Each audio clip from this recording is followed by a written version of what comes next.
Hello everyone, welcome to online study point. हम last 6 month के current affairs को revise कर रहे हैं, जिसमें आज ये हमारा पार्ट 4 है। और ये वीडियो बहुत ज़्यादा इम्पॉर्टेंट है क्योंकि रिवीजन बहुत इम्पॉर्टेंट है किसी भी एग्ज़ाम के लिए। क्योंकि नया करंट अफेयर पढ़ते जाते हैं, पुराने को रिवाइज़ नहीं करते तो एग्ज़ाम टाइम पर वो याद नहीं आती हैं चीज़ें। तो आप स्क्रीन पर देख ही रहे होंगे जितने भी एग्ज़ाम्स हैं, SSC, CGL, banking, railway, UP लेखपाल, स्टेट पीसीएस या फिर यूपीएससी के लिए भी कई क्वेश्चन इसमें ऐसे होते हैं जो डायरेक्ट बहुत इंपॉर्टेंट हो जाते हैं। तो इसलिए वीडियो को ज़रूर एंड तक देखिएगा। 50 क्वेश्चन आपको यहाँ पर देखने को मिलेंगे। तो अपना स्कोर भी आप बता सकते हैं कि कितना आपने प्राप्त किया। रिवाइज़ करके ही, मैं उम्मीद कर रही हूँ रिवाइज़ करके ही आप इसको देख रहे होंगे। ठीक है, तो चलिए इसी के साथ शुरुआत करते हैं। पहला हमारा क्वेश्चन है, निम्न में से किस जगह दक्षिण भारत का पहला मुद्रा संग्रहालय खोला गया था? तो ये है बेंगलोर में। ठीक है, बेंगलोर में पहला दक्षिण भारत का पहला मुद्रा संग्रहालय खोला गया है। इसमें प्राचीन समय से लेकर, एंशियंट टाइम से लेकर अभी तक की जितनी भी मुद्राएं हमारे पास उपलब्ध थीं, अवेलेबल थीं, उन सभी को इसमें रखा गया है, इसमें शामिल किया गया है। नेक्स्ट क्वेश्चन है, श्रीकांत श्रीनिवास किस देश की फेडरल सर्किट कोर्ट के मुख्य न्यायाधीश बने? ये बने हैं अमेरिका के मुख्य न्यायाधीश और ये पहले इंडियन अमेरिकन हैं। ठीक है, पहले इंडियन अमेरिकन जज हैं जो मुख्य न्यायाधीश बने हैं अमेरिका की फेडरल सर्किट कोर्ट में। नेक्स्ट क्वेश्चन है, अंतर्राष्ट्रीय न्यायिक सम्मेलन का आयोजन कहाँ किया गया? अंतर्राष्ट्रीय न्यायिक सम्मेलन, इसका आयोजन किया गया था नई दिल्ली में। ये किसके द्वारा ऑर्गेनाइज़ की गई थी? अंतर्राष्ट्रीय न्यायिक सम्मेलन ये ऑर्गेनाइज़ किया गया था सुप्रीम कोर्ट ऑफ इंडिया के द्वारा। और थीम क्या थी? 2020 में जो ऑर्गेनाइजेशन हुआ, इसकी थीम थी judiciary and the changing world. ठीक है, और कहाँ पर आयोजन इसका किया गया? नई दिल्ली में। कहाँ पर देश की पहली तैरने वाली जेटी और आव्रजन सुविधा केंद्र का उद्घाटन किया गया? तो इसका उद्घाटन किया गया गोवा के पणजी में। ठीक है, देश की पहली तैरने वाली जेटी और आव्रजन सुविधा केंद्र पणजी में, गोवा की राजधानी पणजी में इसको उद्घाटन इसका किया गया। और इसे मांडवी रिवर, जो गोवा की मांडवी रिवर है, उसके बैंक पर इसको लोकेट किया गया है। कौन प्रधानमंत्री नरेंद्र मोदी के नए सलाहकार नियुक्त हुए? तो नाम याद रखिएगा, अमरजीत सिन्हा और भास्कर खुलबे। ये दोनों प्रधानमंत्री नरेंद्र मोदी के नए सलाहकार नियुक्त किए गए हैं, अमरजीत सिन्हा और भास्कर खुलबे। शैलेश नायक समिति का संबंध निम्न में से किससे है? शैलेश नायक समिति काफ़ी न्यूज़ में थी, तटीय विनियमन क्षेत्र से ही संबंधित है। जो कोस्टल एरिया होता है हमारा, वहाँ पर जो पोल्यूशन है वो बहुत इंक्रीज़ धीरे धीरे देखा जा रहा है। और इसीलिए शैलेश नायक समिति का ये गठन किया गया था, ताकि ये चीज़ देखी जाए कि जितने भी कोस्टल एरियाज़ हैं उनके आसपास किस तरह की गतिविधियों को किस तरह से अलाउ किया जाना चाहिए। मतलब रूल्स जो भी हैं, रूल्स और रेगुलेशन, चाहे वो टूरिज़्म को लेकर हो, चाहे वो डेवलपमेंट एक्टिविटीज़ को लेकर हो, हाउसिंग इंफ्रास्ट्रक्चर को लेकर हो, फिशरीज़ रिलेटेड एक्टिविटीज़ जो होती हैं इससे रिलेटेड हो, तो इन सब में कुछ चेंज करने की ज़रूरत है, या फिर रूल्स और रेगुलेशन जो हैं उनमें कुछ चेंज करने की ज़रूरत है, या किस तरह से उन्हें करना चाहिए। ठीक है, तो इससे रिलेटेड समिति ये बनाई गई थी, शैलेश नायक समिति। नेक्स्ट क्वेश्चन है, तमिलनाडु के मुख्यमंत्री ने विधानसभा में किस दिन को राज्य बालिका संरक्षण दिवस के रूप में मनाने की घोषणा की?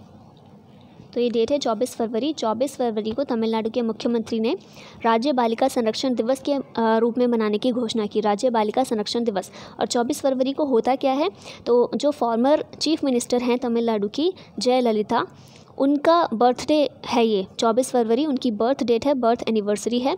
और इसीलिए इस दिन को राज्य बालिका संरक्षण दिवस के रूप में मनाने की घोषणा की गई है। भारत और म्यांमार के बीच किन दो शहरों के बीच बस सेवा शुरू करने हेतु समझौता ज्ञापन हस्ताक्षरित हुआ? तो भारत और म्यांमार के बीच इम्फाल और मांडले के बीच में बस सेवा शुरू करने के लिए समझौता ज्ञापन को हस्ताक्षरित किया गया है। ठीक है, इम्फाल और मांडले के बीच में। हेरथ महोत्सव निम्नलिखित में से किस स्थान का एक महत्वपूर्ण त्यौहार है?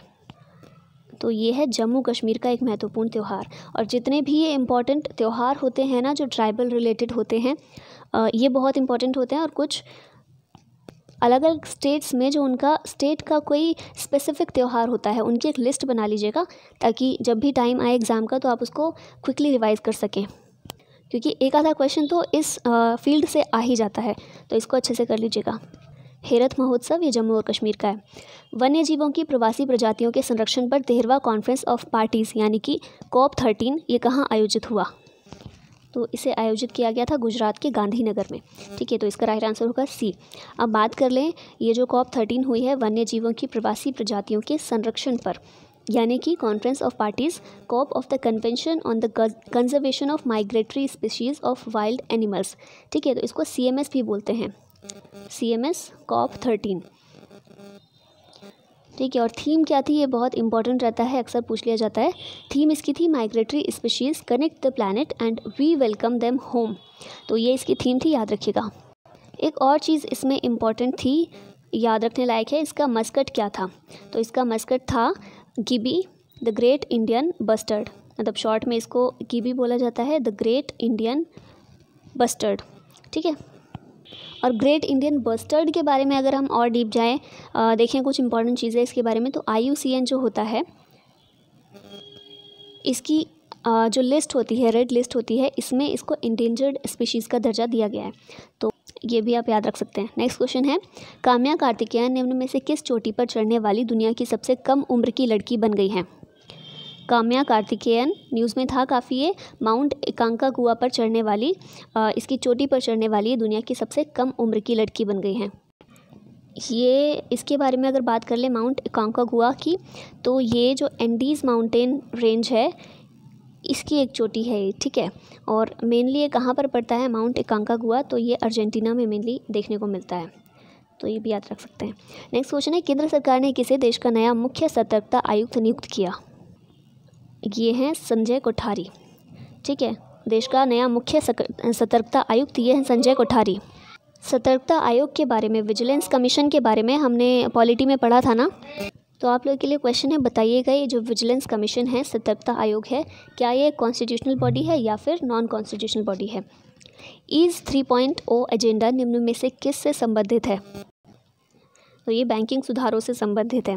किस लिए, to enhance ease of banking. ठीक है, बैंकिंग के सुधारों के लिए ये रिलेटेड है। ब्रिटेन की गृह सचिव प्रीति पटेल ने देश की नई अंक आधारित वीज़ा प्रणाली शुरू करने की घोषणा की। यह नई प्रणाली कब से लागू होगी।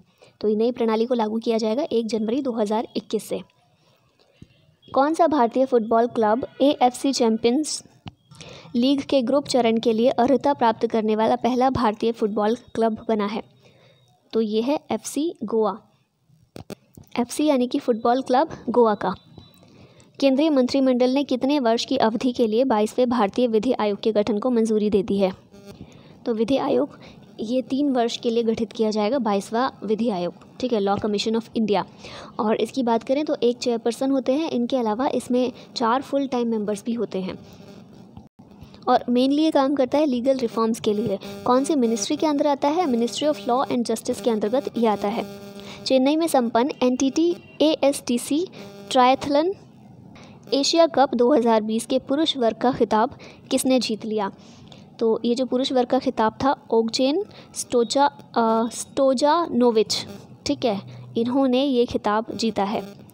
किस फुटबॉलर ने 1000वां मैच खेलने की उपलब्धि प्राप्त की। 1000वां मैच ये क्रिस्टियानो रोनाल्डो, इन्होंने 1000वां मैच अभी खेलकर अभी मतलब फरवरी 2020 में खेलकर ये उपलब्धि प्राप्त की है। चित्र भारती फिल्म महोत्सव का 3रा संस्करण कहाँ आयोजित किया गया था। ये आयोजित किया गया था अहमदाबाद में। चित्र भारती फिल्म महोत्सव अहमदाबाद में। टेबल टेनिस प्रतियोगिता हंगेरियन ओपन 2020 के पुरुष युगल का रजत पदक अंचिता शरथ कमल ने किस जोड़ीदार के साथ जीता। तो अचंता शरथ कमल ने ये जो पदक है ये गड़ाना शेखरन साथियान इनके साथ में ये जीता है। मतलब इन दोनों ने मिलकर जोड़ी के रूप में ये पदक जीता है टेबल टेनिस प्रतियोगिता हंगेरियन ओपन 2020 का। एशियन कुश्ती चैंपियनशिप 2020 ये कहाँ संपन्न हुई। एशियन कुश्ती चैंपियनशिप नई दिल्ली भारत में। ठीक है। 1000 स्प्रिंग्स पहल भुवनेश्वर में किस मंत्रालय द्वारा शुरू की गई थी। तो ये शुरू की गई जनजातीय मामलों के मंत्रालय के द्वारा। जनजातीय मामलों के मंत्रालय द्वारा मतलब कि ट्राइबल एरिया से रिलेटेड होगा। और क्या है इस पहल के अंतर्गत 1000 स्प्रिंग पहल। ये क्या है, GIS बेस्ड स्प्रिंग एटलस है। ठीक है, एक ऑनलाइन पोर्टल पर एक GIS बेस्ड स्प्रिंग एटलस है जिसमें कि एक्सेस किया जा सके सेफ़ और एडिक्वेट वाटर किसके लिए, ट्राइबल एरियाज़ के लिए। जनजातीय मामलों के मंत्रालय ने शुरुआत की। तो मतलब जनजातीय लोगों के लिए सेफ़ वाटर की व्यवस्था की जा सके और किस तरह से उसको की जाए, उसी के लिए एक ऑनलाइन पोर्टल ये लॉन्च किया गया है। 34वें कांस ओपन चेस टूर्नामेंट 2020 का खिताब किसने जीता है? तो ये खिताब जीता गया है डी गुकेश के द्वारा।